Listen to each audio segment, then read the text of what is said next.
சனகன், சனத்குமாரன், சனத் சுஜாத்தியன் முதலான பிரம்மாவனுடைய மானச குமாரர்கள். எல்லாத்த விட முக்கியமா நாரத பகவான். நாரதர் சாத்தின பல திருநாமங்கள் இந்த சஹஸ்ரநாமாத்தியாயத்திலே சேர்க்கப்பட்டன. நாரதர் அவருடைய 8வது வயசில் தன் தாயை இழந்தார். நாரதருக்கு 8வது வயசுல தாய் போட்டார். போனோடனே தௌர்பாகியம் நினைப்போம். அவர் நினைச்சார் 2 பேருக்கு நல்லது, என் தாயாருக்கு நல்லது, கண்டிப்பா மோட்சம் போய் சேர்ந்திருப்பேன், எனக்கு நல்லது, சம்சாரம் இன்னியோட விட்டது, இனிமே எந்த கட்டமும் எனக்கு இல்லையோ. ஏன்னா ஏதாவது ஒரு பற்றுதல் இருந்தா அதுக்கு 4 காரியத்தை பார்த்தாகணும், 4 கட்டத்தை பட்டாகணும். சன்னியாசிகளே ஏன் சன்னியாசிகளாரா? இப்போ நான் கிரகஸ்தனா இருந்தா கடைசி பட்சம் தீட்டானும் காக்க வேண்டியிருக்கு. அந்த சமயத்துல கண்டிப்பா பெருமாள் சன்னதிக்கு போக முடியாது, திருவாரூரையான சேவிக்க முடியாது, இது கூடாது அது கூடாதுன்றா. இது என்னத்துக்கு சுவாமி? இருக்க வேண்டியதை சேர்த்து விட்டுட்டோம்னா அப்புறம் அந்த தீட்டு கட்டமும் நமக்கு கிடையாது இல்லையோ. அதனால அந்த நாளிலிருந்தே ஒரு வழக்கம், சன்னியாசிகளோ கிரகஸ்தர்களோ உறவு விலகித்துன்னா சந்தோஷம்தான் பட்டுள்ளார்கள். ஆக விலகணும்னா மனதளவுல கூட நம்மால விலகி இருக்க முடியும். கூட விலவுக்கு உறவுக்காரா இருந்துட்டே இருக்கலாம், ஆனா மனதளவுல விலகி இருக்கிறதுக்கு பழகிக்கலாம் இல்லையோ. அதே போலத்தான் நாரத பகவான் 8வது வயசுல தன் தாய் இழந்தார். அதுலேருந்து சுத்தரார் சுத்தின்ண்டே இருக்கார். உலகம் முழுக்க சுத்தி வராரு இல்லையோ. வாய் மட்டும் நாராயண நாராயணன்னு சொல்லிட்டு இருக்கு, ஆனா ஒரு இடத்துக்கு போறச்சேயும் ஒரு திருநாமமா சாத்தறார். அந்த தேவ ரிஷியான நாரதர் சாத்தின திருநாமங்கள் அத்தனையும் சஹஸ்ரநாமத்திலே கோர்க்கப்பட்டன. பெருமானே சாதித்தானோ இல்லையோ, அகம் நாரதா தேவரிஷீனாம் நாரதா, தேவரிஷிகளுக்குள்ளே நான் நாரதனாக இருக்கிறேன். கண்ணன் கீதையில் அழகா சாதித்தான். ஆக ரிஷிகளுக்குள்ளே தேவரிஷி சிறந்தவன், தேவரிஷிக்குள்ளே நாரதர் சிறந்தவர். அந்த நாரதர் சாத்தின திருநாமங்கள் நிறைய இருக்குன்னா அவரே சொன்னதா இருந்தா எத்தனை நன்மை நமக்கு பயக்கும். ஒருத்தர் தெரியாதவர் எழுந்து கேட்டார், சாமி இந்த நாரதர் சொன்னதுன்னா நன்மை கிடைக்குமா? நாரதர் சொன்னதுன்னா கலகம்னா கிடைக்கும்னு கேட்பா. நாரதா கலஹ பிரியா, அது என்னமோ நாரதர்னு உடனே நிறைய எதோ காட்டுறானோ இல்லையோ. இது காட்டுறதா இருக்கட்டும், வானொலி பெட்டியா இருக்கட்டும், தூர்தர்சனமா இருக்கட்டும், எதை திறந்து பார்த்தாலும் நாரதர்னு சொன்னா போற. கலஹ பிரியா, இங்கே சொன்னது அங்க சொல்லுவார், அங்க சொன்னது இங்கே சொல்லுவார், இப்படின்னு உடனே ஒரு தப்பான அபிப்பிராயம். அவர் ஒன்றும் கலகத்துக்கு பிரீத்தியோட பண்றவரே கிடையாது. நாரதன்னா ஞானத்தை கொடுப்பவன் பொருள். நரன்னா மனிதன் அல்லவா, நாரன்னா மனிதனோட சேர்ந்த ஞானம். நாரத ததாதி கொடுக்கிறான், நரனோட சேர்ந்த ஞானத்தை கொடுக்கிறான், நாரதன்னு பேர். நரன்னா மனிதன், நாரன்னா மனிதனோட சம்பந்தப்பட்ட அஜ்ஞானம். தியதி கெடுக்கிறான், வெட்டுகிறான், அஜ்ஞானத்தை வெட்டுகிறான் அர்த்தம். நாரத சப்தத்துக்கு 2 பொருள், அஜ்ஞானத்தை வெட்டி ஞானத்தை கொடுக்கிறான். இதை விட ஒரு ஆச்சாரியர் என்ன பண்ண போறான் இப்போ? அதனால நாரதரே சாத்தின பல திருநாமங்கள் சஹஸ்ரநாமத்திலே சேர்க்கப்பட்டன. ரிஷிபி பரிகானதா, மகாபாரத சாரத்வாது ரிஷிபி பரிகானதா. வேதாச்சாரிய சமாஹாராத், வேதாச்சாரியன் வேதவியாசருக்கு திருநாமம், அவரால கோர்க்கப்பட்டது. அதுவே பெருமைதானே. வேதாச்சாரியன் கோத்திருக்கிறார் திருநாமங்களை எல்லாம். அந்த வேதவியாசருடைய பிறப்பை பார்த்தாலே ஒண்ணு சிறந்த பிராமண பிறப்புன்னு சொல்றதுக்கு கிடையாது, அவரே தான் பாடியிருக்கார் இத்தனையும்னு சொன்னா அப்ப இதுல அதிகாரத்தை பத்தி பேச வேண்டிய தேவையும் கிடையாது. ஆரும் சொல்லலாம், எதற்கும் சொல்லலாம், எப்படியும் சொல்லலாம். நான் ஆசைப்பட்டு ஒரு திருநாமத்தை சாத்தினேன்னா அதுவே போருமோ இல்லையோ. நஞ்சியர்ங்கிற மகாச்சாரியர் இருந்தாராம். எம்பார் ராமானுஜருக்கு சிஷ்யர், எம்பாருக்கு பட்டர் சிஷ்யர், பட்டருக்கு நஞ்சியர் சிஷ்யர். அந்த நஞ்சியர் முதல்ல கிரகஸ்தராக இருந்து அப்புறம் சன்னியாசியா இருக்கார். நஞ்சியருக்கு தன்னுடைய கிரகத்திலே ஒரு சின்ன அர்ச்சாவதார திருமேனி, ஒரு விக்கிரகம், வெண்ணெய் காடும் பிள்ளை. கண்ணன் ஒரு காலை கீழே வச்சுட்டு ஒரு காலை இப்படி மேல தூக்கிட்டு கையில இப்படி வெண்ணையோட நிற்பனும் இல்லையோ. விக்கிரகத்துக்கு வெண்ணைக்காடும் பிள்ளைன்னு பேர். வெண்ணைக்காடும் பிள்ளை விக்கிரகத்தை எழுந்துள்ள பயன்தார் நஞ்சியர். யாரோ ஒரு சிஷ்யன் கொண்டு கொடுத்துருக்கான், கொஞ்சம் தங்கம் பொன் கொண்டு கொடுத்தான். அதை ஒரு பொற்கல்ல நான் கூட்டு இந்த திருவடிகளுக்கு ஒரு சலங்க பண்ணி போட்டா நல்லா இருக்கும். நான் ஒரு திருவடியை தூக்கிட்டு இப்படி கீழே வச்சுருக்காரு இல்லையோ, அதுக்கு ஒரு சலங்க பண்ணி போப்பமேன்னு பொற்கொல்ல நடத்துல பொண்ணு கொடுத்தார். அவன் அழகா பார்த்தான், அளவெல்லாம் பார்த்துன்னா பண்ணி கொடுத்துட்டான். பண்ண உடனே இவன் அன்னைக்கு சாயங்காலம் சமர்ப்பிச்சுட்டார். பார்த்துட்டே இருக்கார், ராத்திரி முழுக்க சேவிச்சார். ரொம்ப அழகா இருந்தது புது சலங்கை கண்ணனுடைய திருவடிக்கு. இந்த பேச ஆசை ஏற்பட ஒரு திருநாம சாத்தினார். இந்த பெருமாளுக்கு இனிமே பேர் சதங்கை அழகியார் அப்படின்னு பேர் வச்சார். அவர் கண்ணன் ஏற்கனவே பேர் இருக்கு, வாசுதேவன் பேர் இருக்கு, கேசவன் பேர் இருக்கு. நீ புதுசா பேர் வச்சார், சதங்கை அழகியார் பேரை வச்சார். இந்த பேரை நினைச்சு பார்த்தார், ஆனந்தமா இருந்து ராத்திரி படுத்து தூங்கி போட்டார். பொழுது விடிந்த உடனே 10 வீட்டுக்கு அந்தாண்ட ஒரு பணக்காரன் இருந்தான். அவன் அங்கேயிருந்து வந்து இவர் வீட்டு கதவை தட்டினான். தட்டி மெதுவா இவர் திறந்து வந்து, எதுக்கா என் வீட்டு கதவை தட்டுறேன்னு கேட்டார்.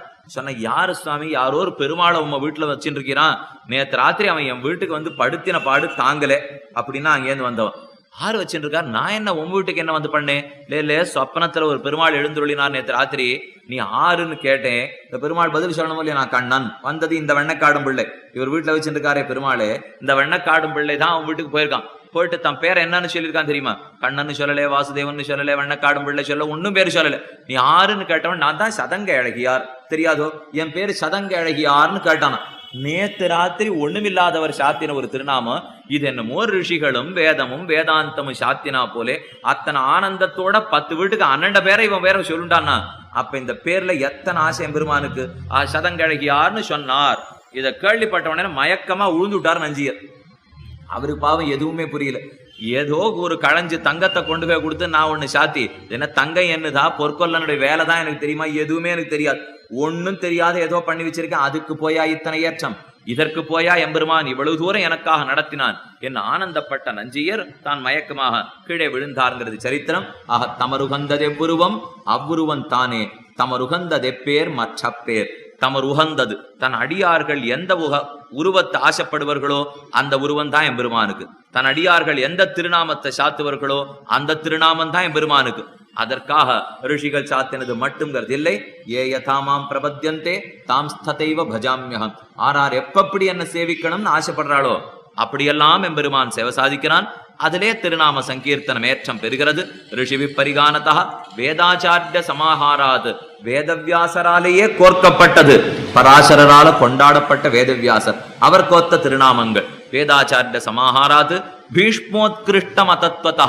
எல்லாத்த விட பெருமை வேதவியாசர் பாடினார்ங்கிறது இல்லை, பீஷ்மர் திருவாக்குல வந்து சொல்லியோ. அப்படி என்ன பீஷ்மர் வசந்தவரான்னு கேட்க தோணும். இந்த சந்தேகம் ஏன் வரும்னா, திரௌபதியினுடைய ஆடையை பிடிச்சு இழுக்கச்சே பார்த்துன்னு தானே இருந்தார் இந்த பீஷ்மர். அப்ப அவருக்கு என்ன சுவாமி பெரிய பெருமை?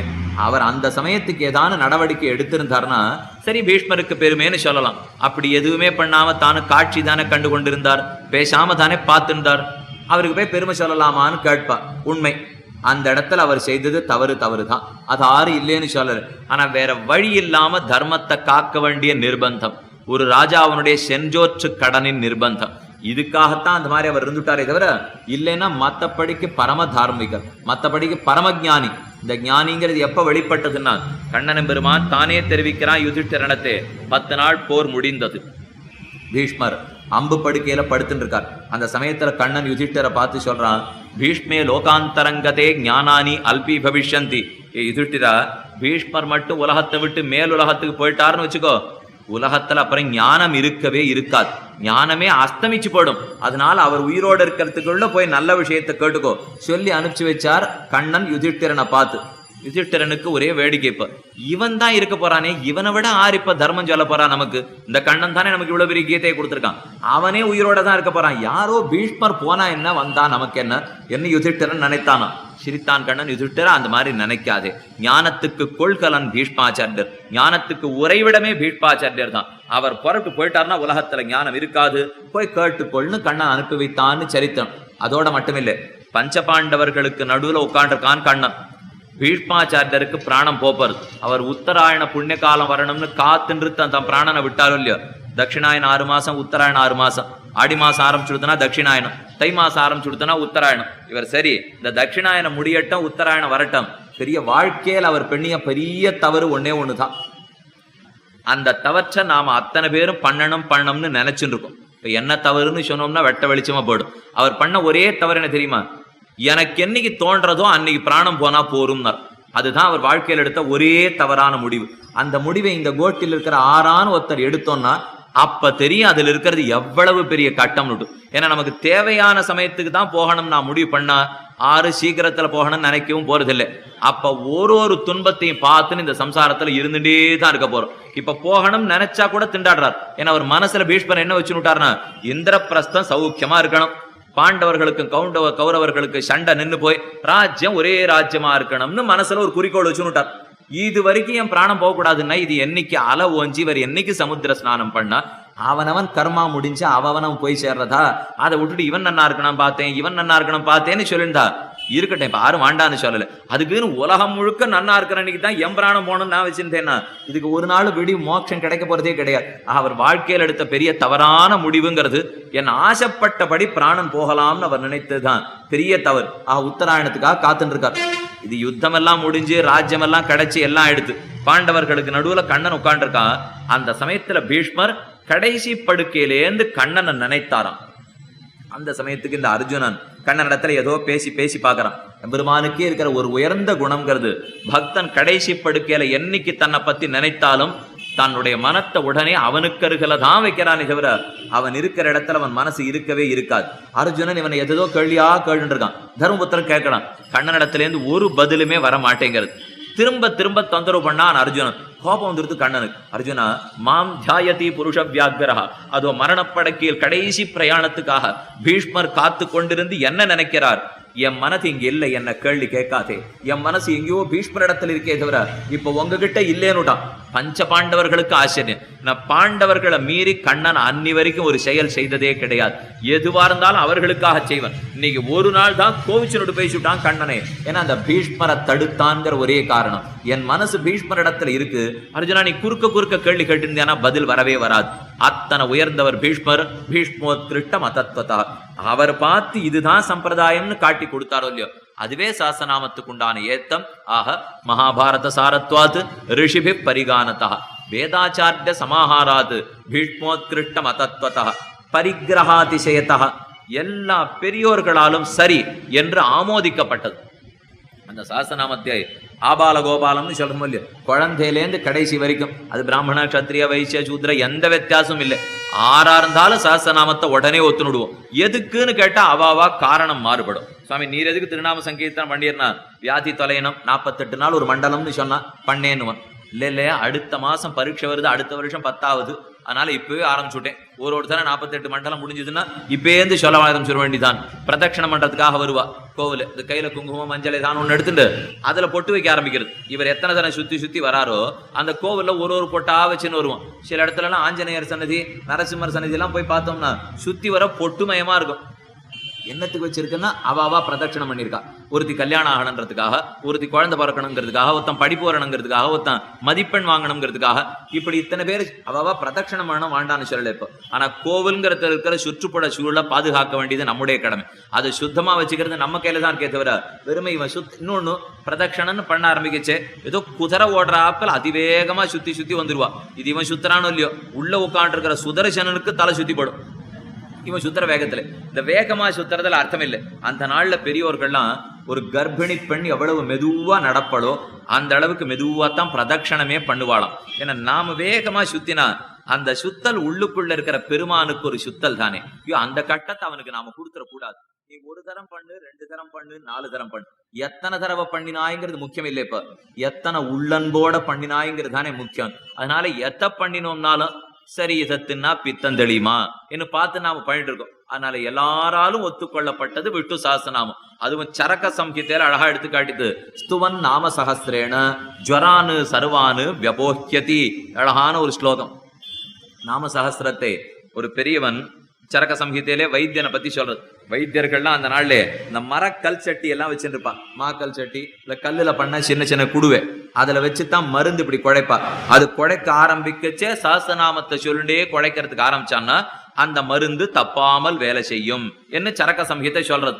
ஆக இதுல முக்கியம், இப்போ நாம சாஸ்திரநாமம் சொல்லிண்டு இருந்தா மட்டும் வியாதி போகாது. இப்போ நமக்கு மருந்து கொடுக்குற வைத்தியர் வேற, அதை சொல்லிட்டே மருந்து குடைக்கணும். அது நடக்குமான்னு பாத்துக்கணும். சாஸ்திரநாமம் சொன்ன வைத்தியரை தேடித்தான் நாம போனோம். நமக்கும் வியாதி போறதுக்கு சாஸ்திரநாமம் சொல்லணும், நம்ம வியாதியை போகிறதுக்கு மருந்து கொடுக்கறவன் சாஸ்திரநாமம் சொல்லணும். இந்த 2 இருந்தா தான் வியாதி நமக்கு போறது. இப்படித்தான் சரக சம்ஹிதை சொல்லித்து பரிகிரகாதிசயதா, பெரியோர்கள் எல்லாராலையும் ஒத்துக்கொள்ளப்பட்டது திருநாமத்துக்கு உண்டான ஏற்றம். இந்த திருநாமத்தை ஏன் பெரியோர்கள்லாம் இவ்வளவு போற்றுகிறார்கள்னா, பெருமான் செய்கிற அத்தனையும் அது செய்யும். இன்னொன்னு, பெருமான் செய்யறதை விட ஒரு படி மேலேயே செய்யும். அவன் செய்வனோ மாட்டானோ கண்டிப்பா திருநாம வைபவத்தை செஞ்சுடுமா. அவனுக்கு இருக்கிறது நம்மை காக்கும் தன்மை, திருநாமமும் நம்மை காக்கும். அவனுக்கு இருப்பது நமக்கு அனுபவத்தை கொடுக்கும் தன்மை, திருநாமமும் அனுபவத்தை கொடுக்கும். ரக்ஷகத்துவம் போக்கியத்துவம்னு 2 குணம் சொல்லுவார்கள். ரக்ஷகத்துவம்னா காக்கும் இயல்பினன் கண்ணபிரான், அழ்வார் சாதித்தார் இல்லையோ. காப்பதற்கு இயல்பு படைத்தவன் கண்ணபிரான் தான் ரக்ஷகன். நம் கண்ணன் கண் அல்லதில்லையோர் கண்ணே, களவாய் துன்பம் களையாதொழிவாய் கலகன் மத்திலேன். ஆழ்வாருடைய பல பாசுரங்கள் கண்ணனே காப்பாளன், கண்ணனே நமக்கு ரக்ஷகன்னு காட்டும். அது கண்ணன் ரக்ஷகனோ இல்லையோ எங்களுக்கு தெரியாது.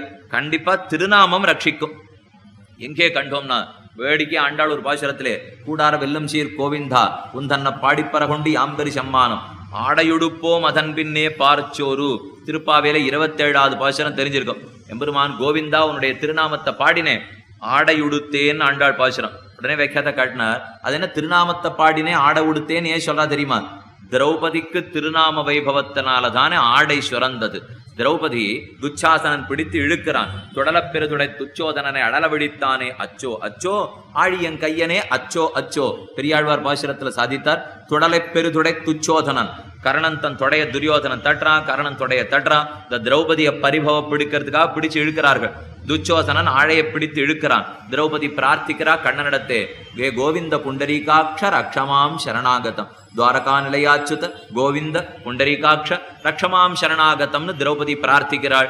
உடனே கிடுகிடுகிடுன்னு ஆபத்துக்கு புடவை வர்றதுக்கு ஆரம்பிச்சுடுத்து திரௌபதி. இங்கதான் நாம பார்க்கணும், கண்ணனே வந்து ரட்சித்தானா அல்லது கண்ணனுடைய திருநாமம் வந்து ரட்சித்ததா? அந்த இடத்துல இப்ப கண்ணன்கிற व्यक्ति கிடையாது, ஆனா கண்ணனுடைய திருநாமமே ரட்சித்ததோ இல்லையோ. ஆக திரௌபதிக்கு ஆபத்திலே புடவை சுரந்தது திருநாம வைபவமீரே. திருநாமமே ரட்சிக்கும்னு அதை பார்த்தா தெரிஞ்சுக்கலாம். வியாக்கியாத்தா இன்னும் வேடிக்கையா சாதித்தார், கண்ணனை விட அவன் திருநாமம் மேல், அதுவே தேவலை.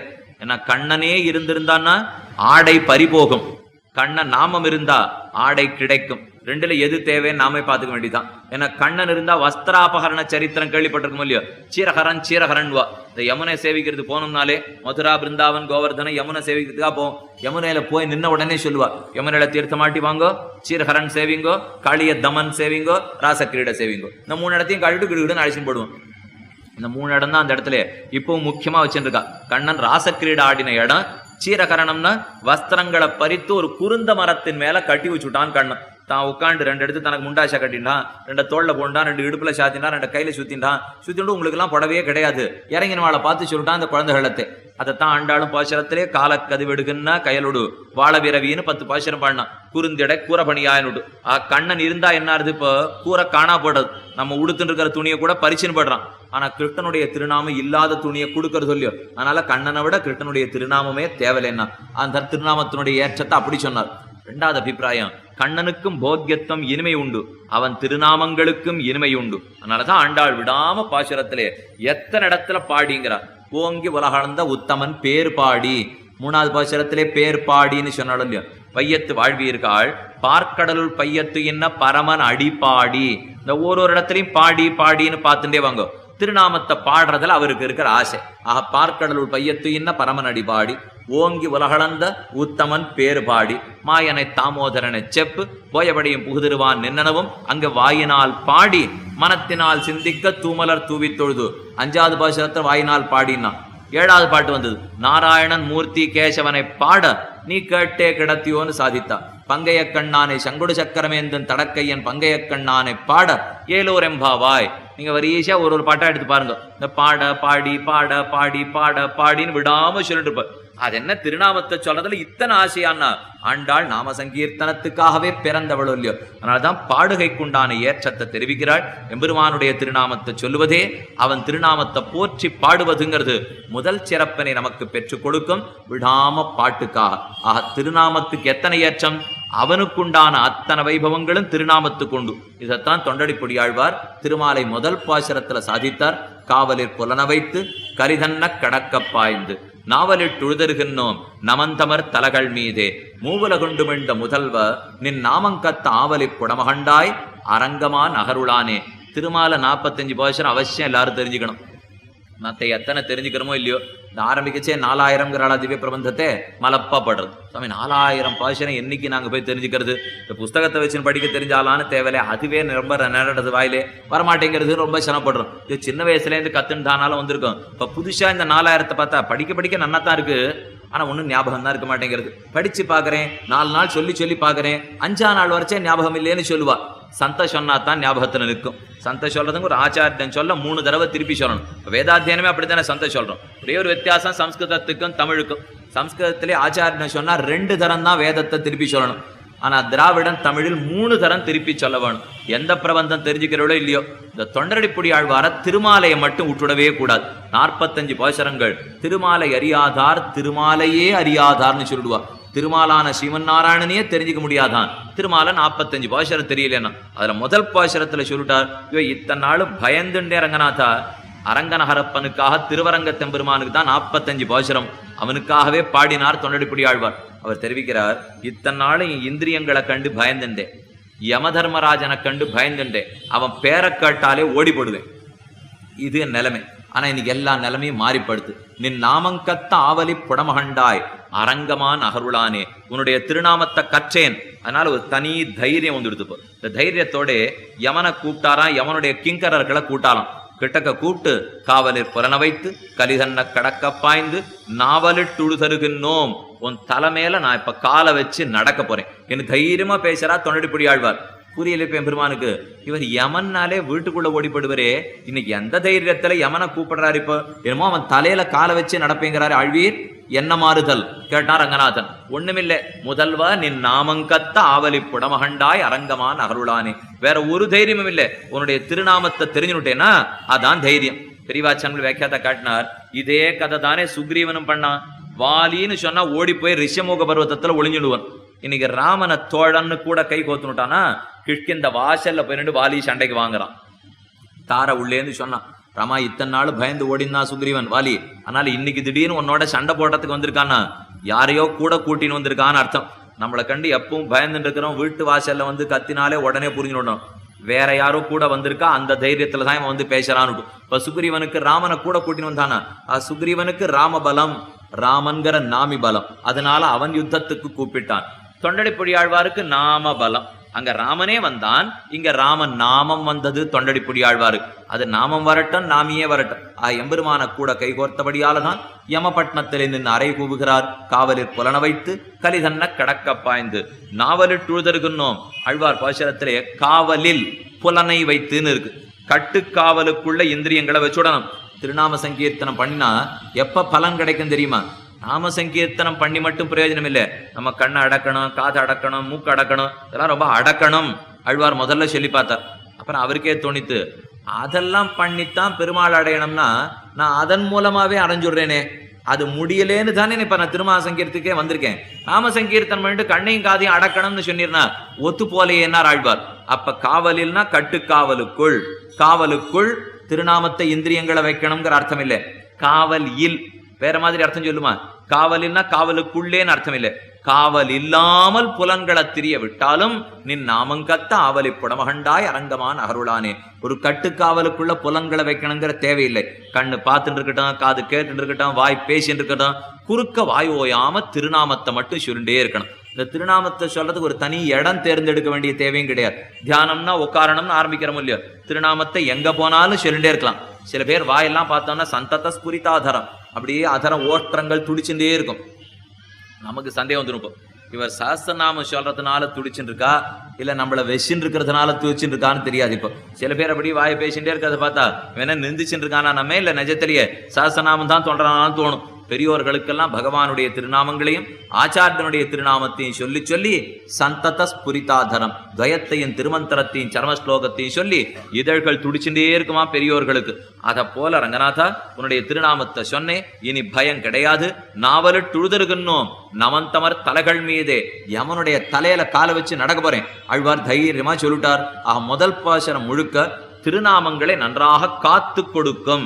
அவன் திருநாமத்தை சொன்னா நமக்கு அது காப்பு. சில பேர் எங்கெங்கயோ போய் மாந்திரிகன் கிடைப்பனா, ஜோசியம் கிடைப்பனா, இந்த தாயத்தை கட்டிக்கிறது, கையில காப்பு கட்டிக்கிறதுன்னு வச்சுட்டு காலம் இல்லையா. இந்த தாயத்தோ காப்போ அவ்வளவு சுலபத்துல எதுவும் பண்ணிடாது. முதல்ல இந்த தாயத்து காப்பு பண்ற அளவுக்கு பண்ணினவர்களுக்கு சக்தி இருக்கணும். அவன் அத்தியனம் பண்ணி அவன் அனுஷ்டானத்தோட இருந்து சரிவர கட்டி கொடுத்தா தான் எனக்கு அது வேலை செய்யுமே தவிர, அவருக்கு எந்த அனுஷ்டானமும் இல்லை ஆனா தாயத்தை மட்டும் கட்டி கொடுக்குறதுன்னு சொன்னா அது ஒரு நாள் எனக்கு நன்மை பண்ண போறதே இல்லை. தீமை பண்ணாது இருக்கணும்னு பிரார்த்திச்சுக்கணும், அவ்வளவுதான். அதை பத்தி நாம யோசிக்க முடியும். ஆனா இந்த திருநாமம்ங்கிறது இந்த கவலையெல்லாம் படவே தேவையில்லையோ இல்லையோ, நேர காப்பு. இந்த ஏதோ காப்பை தேடிட்டு போக வேண்டாம், திருநாமே நமக்கு காப்பாக இருக்குமே. பாத்து புரஸ்தாத்து கேசவ பாத்து சக்குரு தாம்பூனத பிரபான்னு சொல்றோமோ இல்லையோ, புரஸ்தாத் கேசவ பாத்து. நாம இங்க போறச்சே நம்ம தலையை கேசவன் ரட்சிக்கட்டும், நம்ம கழுத்தை விட்டும் ரட்சிக்கட்டும், நம்ம தோள்களை மாதவன் ரட்சிக்கட்டும். ஒரு இடத்த ஒரு எம்பெருமான் தானே காத்து விட்டு போகிறான். அதனாலே திருநாமங்கள் கண்டிப்பாக ரட்சிக்கும் என்று காட்டி கொடுத்தார். காப்பாக இருக்கும் முதல் பாசுரத்திலே. அடுத்த பாசுரம் வந்தது, காப்பா மட்டும்தான் திருநாமம் இருக்குமா? அழகா இருக்காதா? சொல்றதுல இனிமையே கிடையாதா திருநாமத்திலே கேட்டான் ரங்கநாதன். இது சொல்றேங்களுக்கு காப்பா இருக்கும்னு முதல் பாட்டுல சொன்னேன். அதை விட அது காக்கட்டும் காக்காத போட்டோம். உன் திருநாமத்தை சொல்றது எத்தனை இனிமையா இருக்கு தெரியுமோ. அது 2வது பாசுரத்திலே இந்த பாடல் எல்லாருக்கும் தெரிஞ்சது. பச்சை மாமல போல்மேனி பவளவாய் கமலச்செங்கண் அச்சுதா அமரரேரே ஆயிரதம் கொழுந்தே என்னும் இச்சுவை தவிர யான் போய் இந்திரநோகமாளும் அச்சுவ பெருனும் வேண்டேன் அரங்கமான் அகருளானே.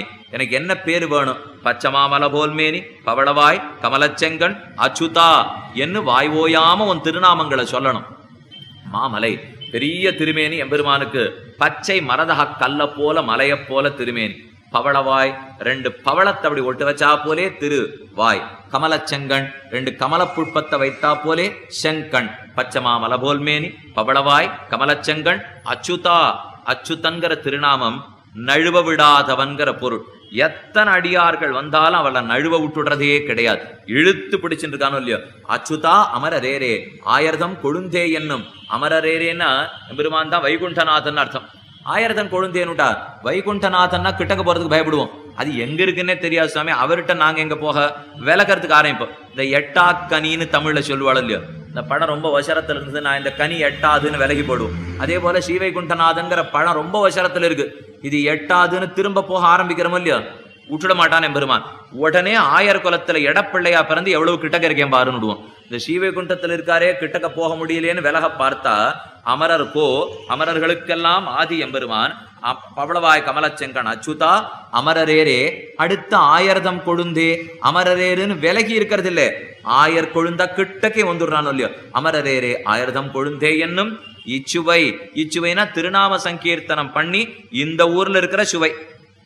இச்சுவை தவிர இந்த சுவையை விட்டுட்டு அச்சுவ பெறணும் வேண்டேன், நீ அந்த ஊர்ல மோட்சம் தரேன்னு சொல்றியே பகவான், அந்த மோட்சத்தன் ஆசையே பட போறதில்லை. தொண்டர்படி ஆழ்வார் சாதித்தார். இதுக்கு பின்னணி ஒரு அழகான சிறு கதை. முதல் பாசுரத்துல திருநாமங்கள் ரட்சிக்கும்னு ஆழ்வார் காட்டி கொடுத்தாரோ இல்லையோ.